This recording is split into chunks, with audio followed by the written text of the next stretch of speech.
So the question, therefore, is Mahi data halacha b'inyan ishun sigariot. What is the halachic position on smoking cigarettes? So Kosav, now I think it was already Rav Moshe Feinstein who had paskin that you're not allowed to smoke cigarettes. Back in the 60s, my parents were both smokers, and my mother quit when she got pregnant with me. So just to give you an illustration, so this is like 60 years ago that that's when the Surgeon General came out with the announcement. So this is not, we're not talking. That's why I was asking the time. We're not talking about land breaking, earth shattering information. So Kosav HaRambam, Hol veheyot haguf bari v'shalei midarchei Hashem. But let's see, we may be able to apply this to other things. Robert Kennedy in the States, who's going to be the head of some Department of Health or something, is going to be coming out with all of these new guidelines that are going to restrict the intake of high fructose corn syrup. There are many things in the American and Canadian diet, for that matter, although Canada, I'm told, has more restrictions on what is allowed in the food than the US. The US allows certain dyes and colors that are considered to be carcinogens, and Canada will not allow that. Like I just saw someone show, I saw a video. There were 2 boxes of Fruit Loops, the cereal that is a half sugar and half food coloring, right? Okay, so and the rest is holes. Yeah, right. And so one was from the US and one was from Canada. And the difference is that the Canadian Fruit Loops are colored with fruit derivatives. And the American one is like US dye #1 and US yellow, blue something, Yeah. All right. Anyway, so let's go. So the Rambam is of the opinion that since it is God's wish or God's will that the body be healthy, and the reason is, and this is something that I'm teaching now at the end of Moreh Nevuchim, though it is really a theme throughout the Sefer. The Rambam is of the belief that the only way a person can properly worship Hashem is through intellectual focus. And if you can't intellectually focus your mind, then you can't properly serve Hashem. Now, there are people who are intellectually limited, and so God doesn't hold them liable. God just basically keeps them off the hook from that ultimate service of Hashem, and they can serve Hashem in other ways. But the true human service of Hashem, the thing that distinguishes us from the animal kingdom, is our ability to think and think about God. And to the extent that we can have the greatest understanding of Hashem and of His Torah, that is the greatest worship of Hashem. And the Rambam's thesis is that all of the bodily mitzvot are a means to a greater end. The mitzvot actually focus our behaviors in such a way that will enable us to be intellectually attuned to God. So if you were to ask, and this is pretty, if you've never heard this before, it may be shocking. I don't mean to shock you.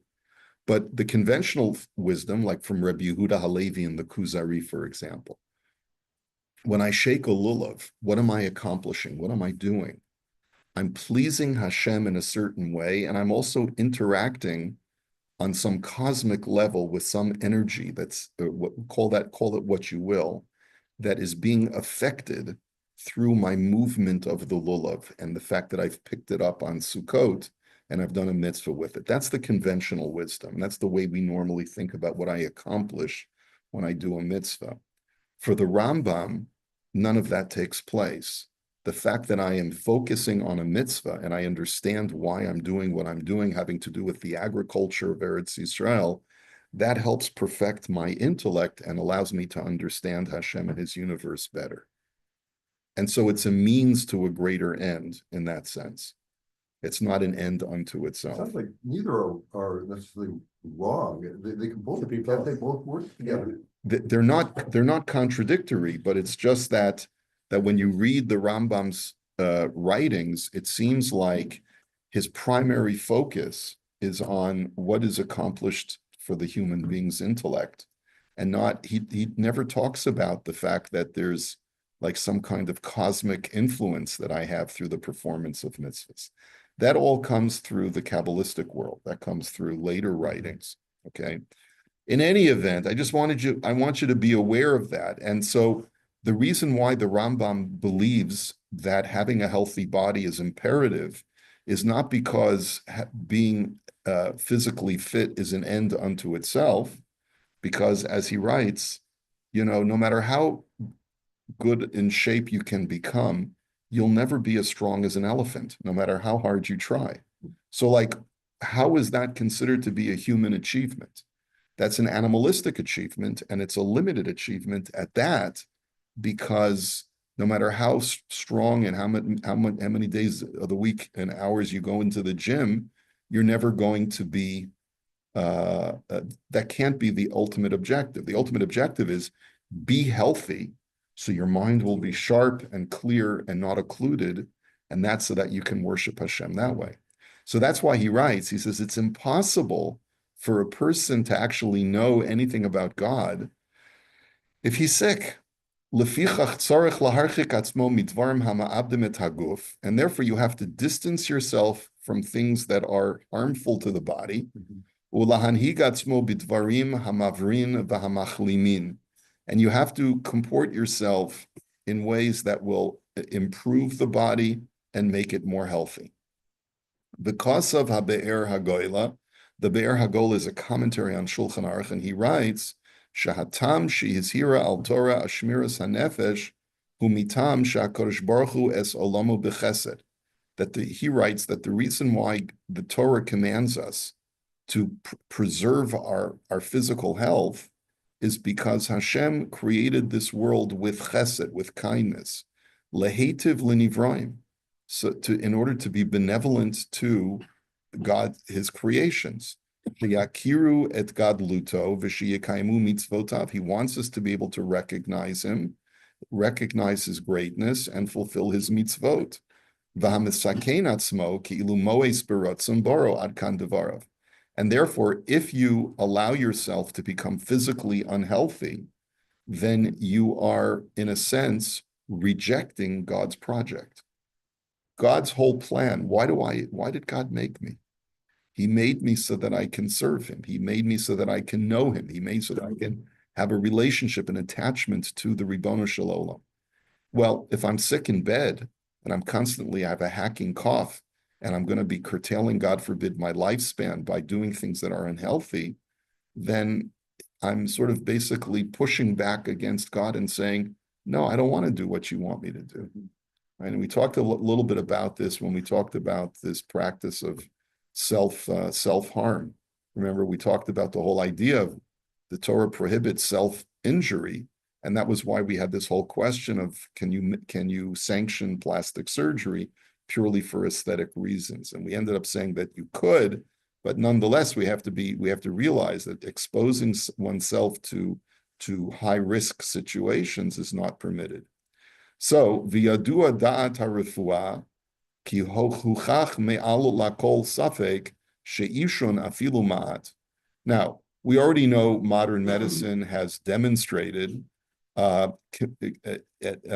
almost without any doubt. In other words, it's like 99% proven that smoking, even a small amount, marbe'et hasikuyim lemachalot rea kashot, can increase the risk of getting lung disease.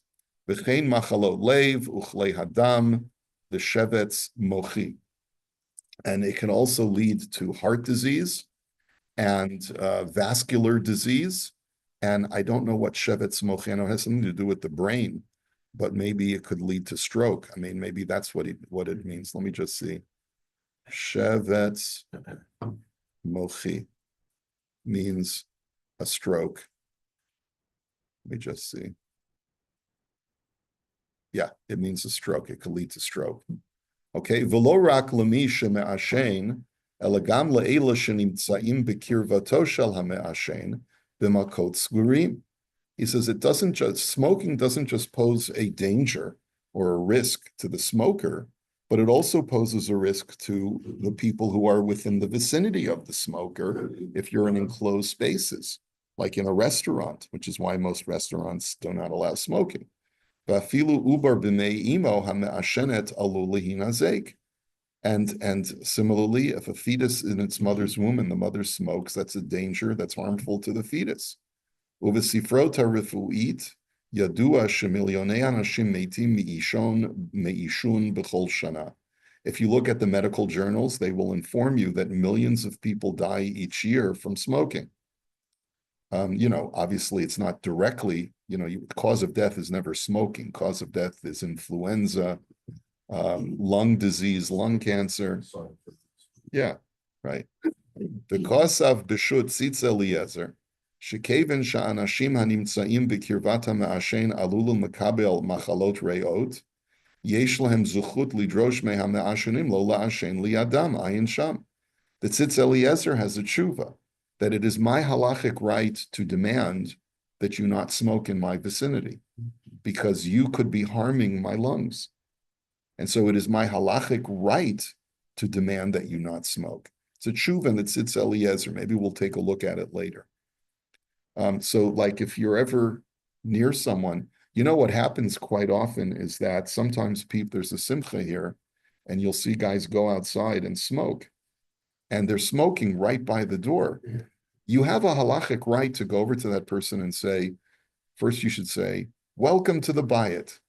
I hope you enjoy the simcha. That's the first thing you should say. Sir, or sometimes madam, would you mind going over, stepping 12 yards to the right because people don't like to inhale your secondhand smoke. Yeah, what is it, 30 feet? Yeah. Okay, but that's your halachic right. Because of Harambam, harbe dvarim asru chachamim v'pnei sheyesh behem sakanas nefashos. So the Rambam further writes in the laws, and this is a different part of the Mishnah Torah, where he writes that there are a number of things that our rabbis forbade because they pose a health risk.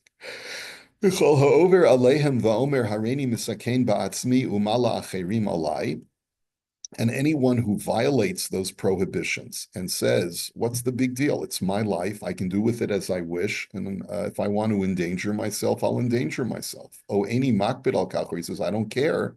Makin oso makas mardus. That person is taken to Beis Din and given lashes to force him to comply. Those were the good old days, right? Like we said before, when a Beis Din had actual teeth and power. We can't obviously do that today. If a Beis Din would try to do that today in Canada, the Beis Din would all go to jail, right? You know that there was a case like this in New York of just not that long ago, maybe 10, 15, maybe 15, I think, years ago, where there was a group of rabbis, I know one of them, who were, when a guy was refusing to give his wife a get, they hired someone to kidnap the guy, pull him into a van, rough him up, and the FBI did a sting, and they arrested these. I think it was 3 rabbis who were involved, and they actually did jail time. Yeah, right. So as much as heroic as you think it might be, don't try this at home, right? So because of Haritva b'Masechah Shavuos, sheba'achilas ma'acholim haroim yesh iser Torah shel. The Ritva writes in Masechah Shavuos that eating food that's unhealthy carries with it a Torah prohibition where the Torah says, be careful and preserve your health, preserve your soul. So if you are, now, of course, there's a difference between smoking and eating unhealthy food, because unhealthy food is on a sliding scale, right? In other words, taking a puff of a cigarette is automatically unhealthy, no matter how much you smoke, how much or how little. Having a bite of your wife's cheesecake is considered to be unhealthy, but if you have it in moderation, Sitting on her plate, you better know. No, I'm talking because I'm imagining where I've said, no, I don't want to have sugar. It's not healthy. I want to lose weight. But then I see it's sitting on her plate and she's not like eating it, like, go ahead and eat it already. But if you have a diet that's all fats and oils. Yeah, And right, that can cause a heart attack, right. right? So No like I difference. bought a kishka from the olive branch because it was a type of kishka I'd never seen before. It's called a pastrami kishka. And I said to myself, that looks really intriguing. I'd like to taste that. And then, so it's in the freezer. We haven't used it yet, but we never have kishka on Shabbos because it's just not healthy. But if someone puts out kishka, I'll take a piece, because it's something that if you don't have it every day, you don't have it every week, but you have it once every few months. So I don't think that you're in violation of this Torah prohibition of Ishamer L'chol Shmar Nafshecha Ma'od. It's that if you eat with regularity unhealthy food. Now, the Kosov B'Shut Shevet HaLevi, so Rav Wosner writes, Shebarur lahalacha de'isr gamur lahatchil bi'ishun bi'mei habacharut, that he writes, it is without a doubt, it is definitively prohibited to start smoking when you're a young man. V'chol mi shekvar hirgel atzmo yasa kol ma'amatz laredet mizeh ba'hadraga v'tov lo. That anyone who already is addicted to smoking, meaning, right, he says there's two levels. One, am I allowed to start smoking? That's absolutely usher without any question. What if I'm already a smoker and it's difficult for me to quit? He says you have to make every effort to wean yourself away from smoking, and it'll be good for you. And of course, now he quotes in the Makor Baruch, he quotes Rav Moshe, Va'ayin b'shut igros Moshe, shekosov sha'afal pisha vadai ro'ui lo la'ashen. And by the way, Rav Moshe wrote this shuv in the 60s. So it was really, and I don't know how fair it is to bring in a tshuva from Rav Moshe when it's just been announced that it's unhealthy versus after 50, 60 years of conclusive hard evidence that people shorten their lifespans. But in any event, he says, Mikol makom ein lomer shezeh isser mamish, kevin sharabim dashuba v'shomer psoyim Hashem ad kan tochen dvarav. Rav Moshe was not prepared to say that it's absolutely usser. He said it's certainly appropriate not to smoke, but you can't say that people who smoke are performing an isser because it's something that so many people have done habitually, and Hashem protects people when they engage in activities that are inherently dangerous. So, for example, Rav Moshe put smoking in the same category as driving a car. We all know that a certain percentage of people who drive on the roads will, God forbid, die from an automobile accident. But that's not enough of a reason to prohibit driving, because something that is considered an acceptable risk by society, it cannot be prohibited. That was the context in which Rav Moshe was speaking.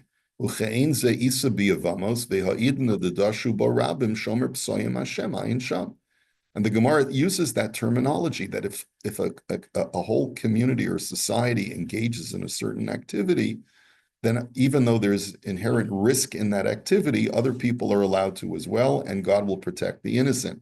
That's why you find in the Gemara people taking boat trips for business. Now, getting on a boat in the Middle Ages and in the ancient world carried inherent risk. There was always the risk of shipwreck, always the risk of just storm and stuff like that. But people did it because that's the way of the world, right? Now, Omnam b'shailos etshuvas yichavedas kosav dekevin shebizmanenu huvrar hadaval yedei harofim sheyesh sakana biishun sigariot. Now, Rav Ovadia writes, and of course he's writing this maybe 20 years after Rav Moshe's tshuva came out. I don't know exactly the year he wrote it, but Rav Ovadia was most active in the 80s and the 90s and the 2000s. So you can't compare a tshuva that he's going to write with something that Rav Moshe writes, because they're just being written in two different periods of time. But he writes that in our times, it has been clarified by the doctors that there is a clear and present danger in smoking cigarettes. Al-kain bevadai sheyesh lihizaher bazeh, and therefore you have to refrain. Umedivrei hatzitza Eliezer v'hashevet halevi shevi rabbeinu hagona machaber shlita Mashma shezeh iser gomer kiyuyin sham b'divreihem.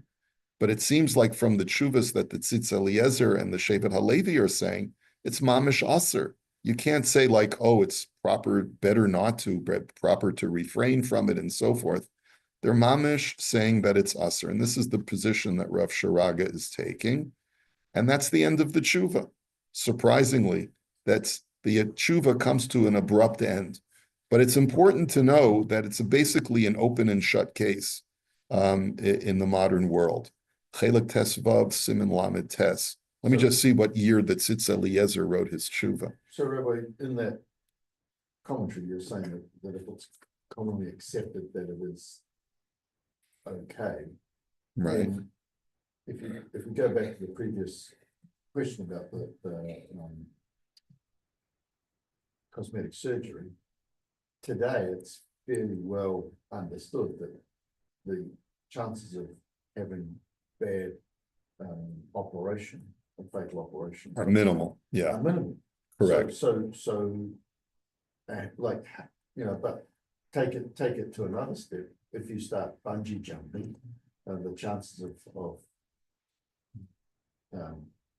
disconnecting your retina from your eye is quite high. Oh, is that right? I didn't know that. Well, because of the shock, right? Yeah. But it's put under safety conditions, and a lot of people do it. Like, where does the line start and stop for what's? Oh, so I mean, it's a very fair question.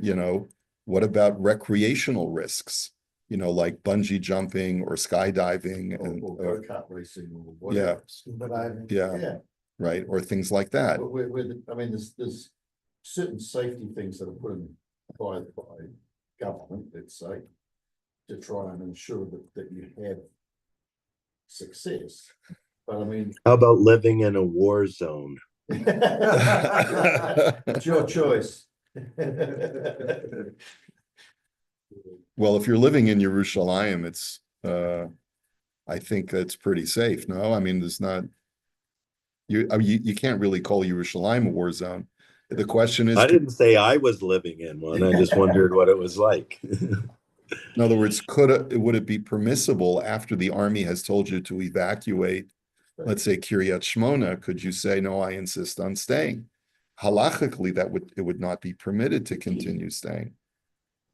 Yeah. Now, what I was going to say regarding what Doug was asking is that nowhere is consideration given, at least from what we've seen up until now, to things which are purely recreational versus things which are done for true utilitarian benefits.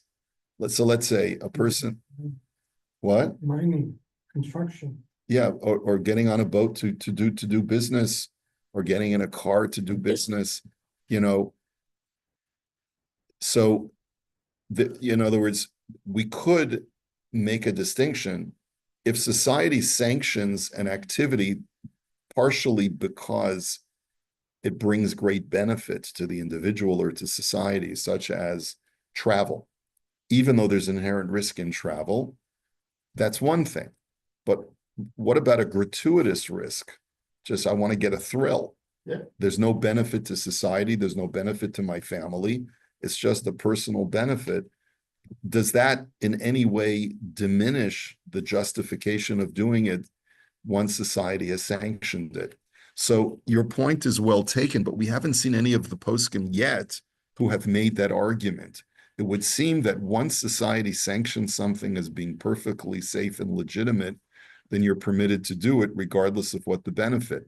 But I would argue that things like bungee jumping and what is it called? What is it called? The jumping, no, it's not skydiving, where they jump off of a building.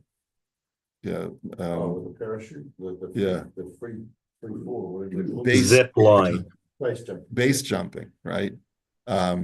Those things are not acknowledged by society as completely risk-free activities. That's not why that's part of the reason why they call them extreme sports.